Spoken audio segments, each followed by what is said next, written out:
Yeah, let's talk about the redistricting aspect of things. Every census, they go around, count noses, figure out how many of who are where, and then they have to redraw the lines.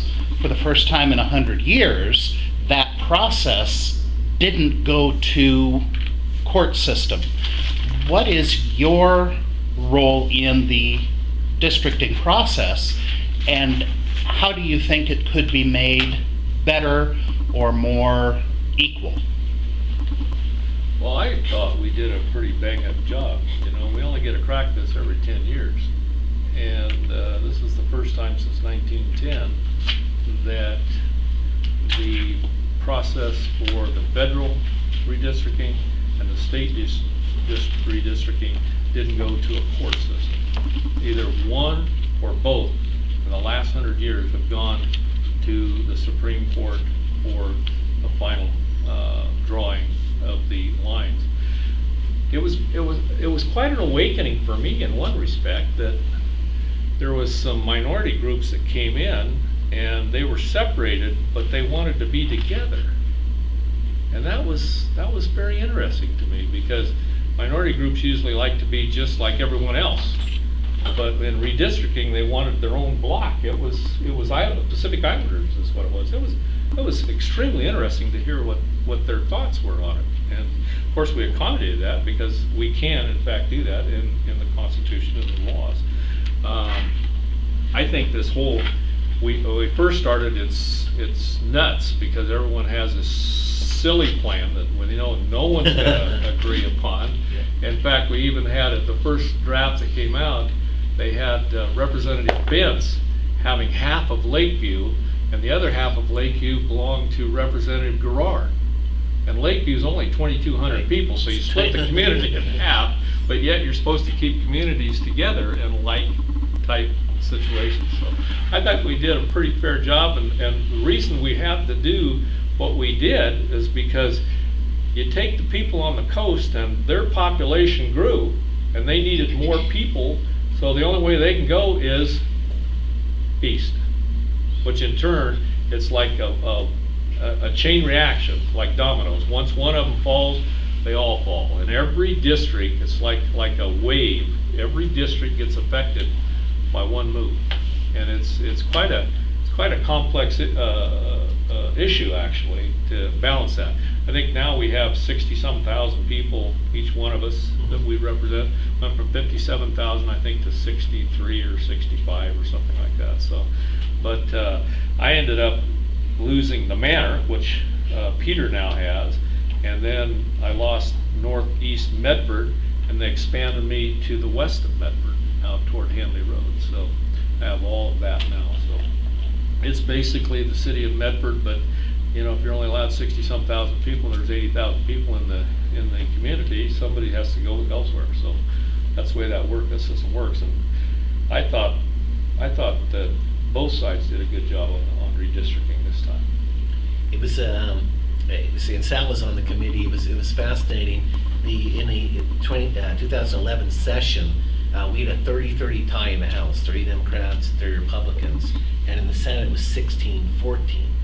And the redistricting had to be done by a House and Senate committee together, a joint committee, and they had to basically agree on this. And it's incredibly complex. As Sal mentioned, when you shift one district, every other district has to shift. And we're trying to define, the phrase I think is community of interest, right? That's the phrase.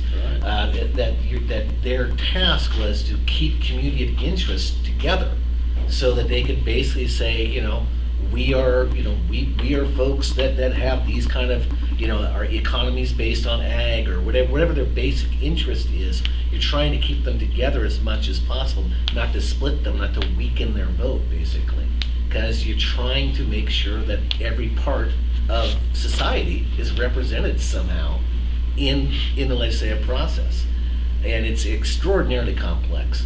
And this is a really rare experience where they came back, the committees came back, and I believe it passed 59-1 in the House or something very close to that, and it passed overwhelmingly in the Senate, where they actually came back and said, we've gone through this for months now, we've crunched the numbers. They traveled all over the state. They visited, I don't know how many communities all over the state. they took testimony, and they crunched numbers down to like even the neighborhood level, even down to saying, in this neighborhood, these several blocks, these people tend to work in this sort of industry or go to these schools, etc. This block over. This way. Yeah, so it's incredibly complex work. And there are not too many places in the country where that happens, where there is an agreement amongst the legislative body on what redistricting is, because we all depend on that for our reelection. Everyone's got their reelection in mind when they look at the map. They say, "Oh my gosh, it's my district. How my district's going to change significantly." But interestingly enough, it was again a bipartisan and supported effort. And I think as we develop the ability to crunch numbers even better by 2021, I think it's still challenging, but I think we'll have the ability to keep going in this direction. Now, Hopefully they'll have people similar to what we had on the committee on both the Senate and the House side that were there to redistrict and try to do it as the fairest possible way. And trust me, there's a lot of politics involved in it as well. I mean, I'm not going to sit here and tell you, no, that we did it just for this and that. There was a lot of political implications involved with the votes, because if you think about gerrymandering, I could zip out a Republican district and he could zip out a Democrat district that would never ever have a chance for the opposite party to ever had an opportunity in. So. And the one vote against the bill was a guy who actually saw his district change. He's a Republican, and he was Sheehan. Yeah, that's right. Well, he lost 7 points. So he was watching his district change from a Republican district to a Democratic district before his eyes. He was watching that happen. So he voted vehemently against it, obviously. And in the next election, he did lose. Yeah. He did lose. So it's going to be. So now, speaking of gerrymandering, there have been times, especially up in Multnomah County, where the map was drawn such that there were more. Yeah, it was more like an octopus. I call it cherry stemming. Yeah, cherry stemming. Yeah. Different from cherry picking. Cherry stemming is stem out. Yeah. Get a glob on the end. And how was that resolved to any extent, or is there still? Well, I think that if I were king and I were in charge of it, and what I said goes, which doesn't happen, but I think that Portland itself needs to be a congressional district, if possible, because every one of those people have the same thing common. East Portland, West Portland, North, South Portland. That's a city.